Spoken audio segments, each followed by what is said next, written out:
Now, in South Africa, women make up the majority of students in public higher education, yet few rise to the top ranks of academia to become professors or leading researchers.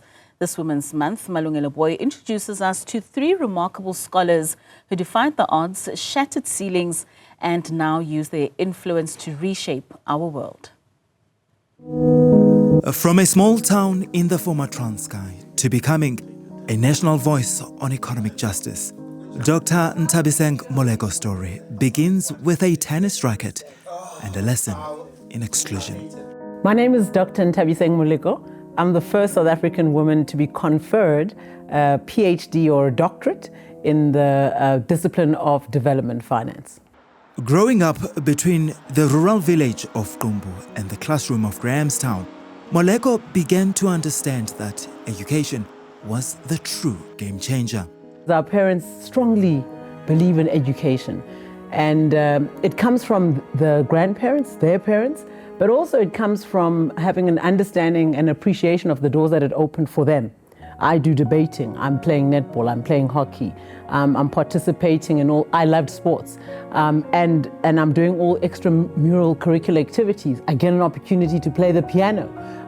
I do Royal School's music exams. But the counterparts that I grew up with in Qumbu, they are still the same age as me, but at the same age as me, some of them get pregnant. By the time I was at varsity, others got HIV, they didn't make it. I began then to see that there is an issue around the socioeconomic disparities and the issue of access to infrastructure, access to schooling, access to opportunities that really differentiates the outcomes of one's life. But even in those early years, the fight was not just for education, it was for dignity. I used to play tennis and I was very good. I was in the top 4. I used to play doubles. I remember I had a doubles partner and there were a couple of us that were very good at tennis. So that was my focus in primary school, amongst other things. When I changed schools, it opened us up to, I would say, discrimination, because we were the first lot in 1994 to enter into these Model C or former Model Cs. And at the time, I was very good at tennis, I knew this, but I couldn't make it into the team.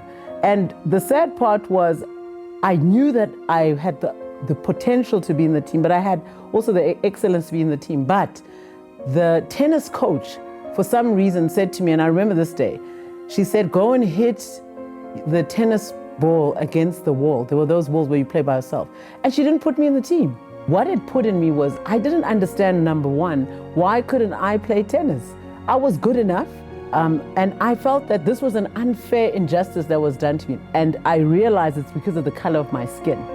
It's this fire to correct imbalances that led her to the field of development finance. In South Africa, we have the 4 big banks everyone knows. We have what we call institutional investors, that's the pension funds. We have investment bankers, that's all the multinationals that came in, particularly post-1994, the Chase, the JP Morgan, you know, all the different ones. Despite this, we have the issue and the conundrum of lack of access to capital for Black-owned SMEs. You may have an idea. You are somewhere in Polokwane, you are somewhere in Qumbu, you are somewhere in Ulundi, but no one is funding or financing that idea to be conceptualized, beyond conceptualization, to actualize the idea. You need capital. That's the reality. And so the development finance theories talk to the issue of capital with risk. Banks and all these other instruments that I've spoken about assess those who can repay, who have been tested, who have collateral. And so you measure the level of risk. You have all kind of matrix and models that do that. Then there is the portion of the population that these banks will not finance. It's not, they have no appetite. And even the models, whether it's Basel or any other that they make use of, the liquidity requirements, their debt and liability is constrained in terms of compliance. So who must finance the young man or the young woman who's from Kwamash, Umlaz? Who must finance if I'm from Kwakwa and I have never had the opportunity to start a business? Molego believes the solutions to our biggest challenges won't come without women at the table, especially in policy. I think in terms of policy development, they should go right at the forefront, right at the helm. Let's look at where the gaps are. Let's look at where the failure are. A lot of the time in South Africa, we say we have the best policies. How can you say you have the best policies when you see the outcomes that we see? We have the worst rape, we have the worst GBV, we have the highest inequality, and I'm not talking national, I'm talking globally. We have the frightening situation of genital mutilation happening to young children now, and this is a new phenomenon. So the question of policy, we cannot devoid outcomes from policy. If the outcomes are poor, it speaks to the issues on the development of policy and whether the tools that we employ as well as implementation are adequate for us to get the type of outcomes we need. And she believes academics have a vital role to play. How much of that research from all those professors, all those business school outcomes, all those papers is finding expression in policy, in strategic plans of departments, in the running of institutions? We've got to now go beyond that to not just cite, but to make sure that those recommendations are implemented in our policies and our strategies.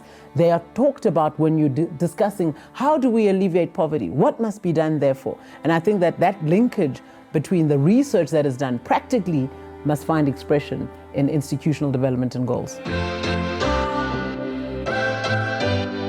From Limpopo to the coastlines of KwaZulu-Natal, Professor Hangulani Hope Magisha Shipungu has always been curious about how the world is designed and why some cities thrive while others lag behind. I became the first black full professor in town regional planning. It's a signal that we have miles to cover. We have not been given opportunities like this, and I'm very fortunate to have been provided the platform to able to become a full professor in the university. Her love for geography as a schoolgirl turned into a mission to build cities that served everyone equally. I would watching the TV, the way Durban is planned is completely different with the way in which Limpopo, some of Polokwane, and I was always wondering why that is the case. Why is it that other cities look more well-planned, more beautiful, even the facade, and others are not? What is causing this? And then I realized later when I come to university that actually you can start, you can become a planner who can actually plan cities and design cities. I was like, oh, this is what I want to do. Because my fascination was how do we then make the space more equal? Working in KwaZulu-Natal, a province vulnerable to climate change, she sees how poor planning costs lives. KwaZulu-Natal is a very complicated province in terms of the landscape, right? So we need to put that up front to say we're not dealing with flat land. So the land around us is actually not flat, and not that we're advocating for flat land, because also that comes with its own consequences in terms of the gradient and how to direct water. And my advocate's position is to say, perhaps let's start preparing more and try to design resilient cities, which is something that we're able to. For her, it's about more than just maps. It's about leadership, accountability, and human dignity. We shouldn't be waiting for people to die. We shouldn't be waiting like what's happening also in Eastern Cape. We should prepare ourselves. We should channel resources into preparedness. So we are not doing that. And because of that, that's when we find that we continue having the incidents that we're having. We spend a lot of money on trying to fix what is broken during this disaster. Now, once the disaster hit and finished, what do we do after that? Nobody talks about what's happening. We disappeared. Everyone goes to their own space. We send condolences. Then the next disaster hit. And this is going to happen across the country.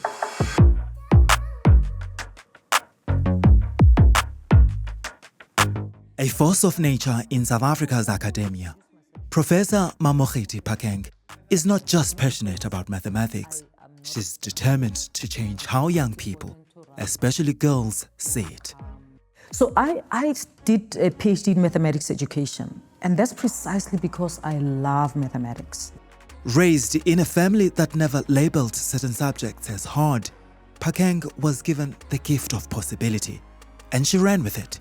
It's the luck of being in a family that never hierarchized subjects. My parents never talked about mathematics as the most difficult, or maybe even insinuated that if you are better at mathematics in the family, you are smarter. In fact, my brother, who's the only one in the family who didn't do mathematics, was regarded as the smartest. So it's luck, it's pure blessing to be in a family where you don't have a hierarchy of subjects, where you are told that you've got to be excellent in everything. She now travels the country, shifting how learners and adults think about maths. Young people should be given the secret. It's actually much easier than many subjects. And here's the thing, what you need is to get the big idea. Once you get the big idea, it applies the same way. Whether that big idea, you got it at grade 1, grade 5, grade 10, or grade 12, it's going to apply throughout your journey of mathematics. But she's also pushing back on a culture that glorifies being bad at maths. Everyone feels comfortable telling us how bad they were at mathematics. And I am forever on a mission to stop people from doing that. Because here's the thing, you are smart, you're highly achieved, you're doing well, and you're owning up that you were bad at maths. You're not telling us how bad you were in geography, but maybe you were the worst. Do you know what I mean? It's like people think it is okay to say you are bad at maths, but not okay to say you were bad at Afrikaans or in isiXhosa. Do you know what I mean? So my rule is one. If you have nothing good to say about maths, don't say anything at all. We don't want to know. For Peng, academia offers something priceless: the freedom to question everything and rewrite the rules. As we celebrate Women's Month, my view is that we actually need more women in academia. When you bump into a problem and you want to pursue that problem or that question as a scholar, you bring your whole being into the problem. My lived experience, everything, even if I don't call it up, even if I bring in a theoretical framework that might come from the South or from the West or from the East, my lived experience colors it all, because the way I express it, the way I share it, the way I unpack it, and what fascinates me about the data is actually shaped by my lived experience. And so if we don't have women, you will have a limited view in academia. And her lived experience continues to shape her leadership style. I don't want a driver. I don't want a cook. I don't want security at my gate.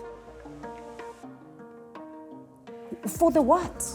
Why waste that money when I can use it? I also said, by the way, I will not fly business class on university account. If I fly business class, I've either paid for it or the people who are inviting me pay for it. Never on UCT money. No. That's when I thought it was fees must fall time. It's crisis time. This office needs who I am as a Black African woman who grew up poor, who went to school in rural and townships.